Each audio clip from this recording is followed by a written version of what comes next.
windows that he had cleaned that morning. Outside, an aging gray mare, its mane matted and grisly, was pulling a coal cart. A flatbed truck with wooden sidings pulled up behind the cart, and the driver honked his horn.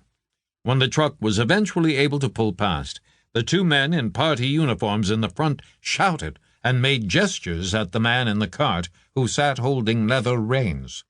He turned his tired face the other way, as if he hadn't heard them.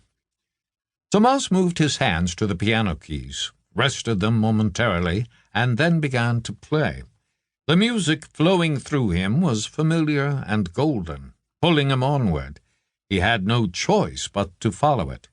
He watched, examining his father as Nicholas lowered his head to concentrate. There were deep lines on his face now, and a stooping manner of a man in decline. Tomas knew that his father had watched as members of his history department, mainly those who were unwilling to teach a revised version of the subject or had un-German political beliefs, had been taken away. The prison on Prince Albrechtstrasse was full, so some were incarcerated in the old military prison in Tempelhof, which was now run by the Gestapo.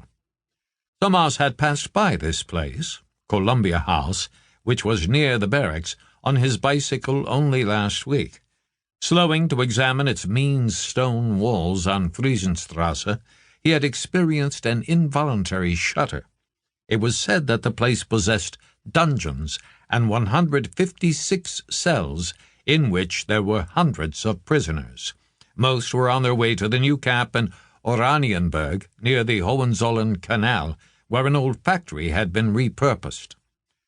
Tomas had tried to put it out of his mind and had headed onward to the swimming pool where he had competed in the youth games, winning the 100-meter butterfly, as he always did.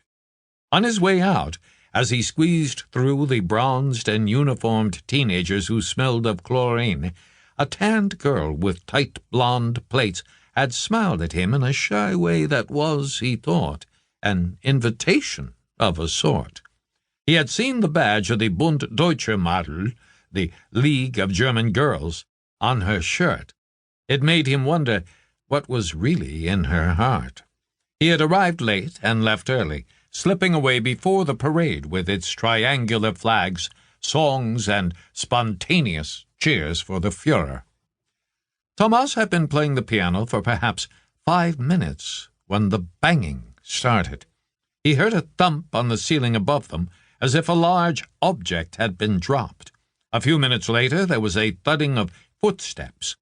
Tomas continued to play and looked over at his father. Nicholas's face was creased with effort, the lines around his eyes and mouth betraying tension as he tried to focus on the music.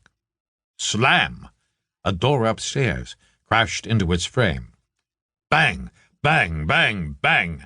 The noise of boots on the staircase blotted out all trace of the music. Nicholas could no longer make a pretense of listening. He slammed his pipe down, spilling its contents onto the crocheted cover of a side table. Bang! Bang! Bang! Bang!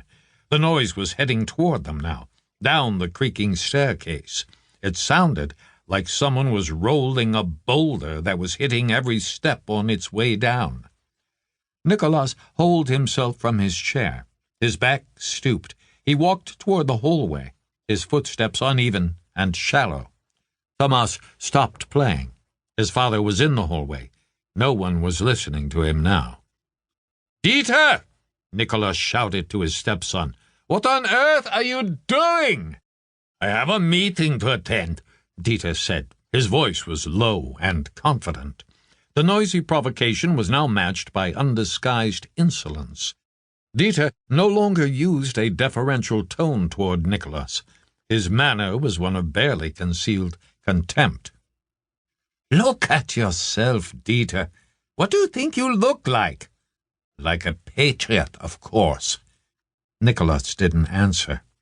As he approached the hallway, Tomas watched his father's liver-spotted hand reach out and clasp the door frame to steady himself. The sinews were raised, pressed hard against the skin.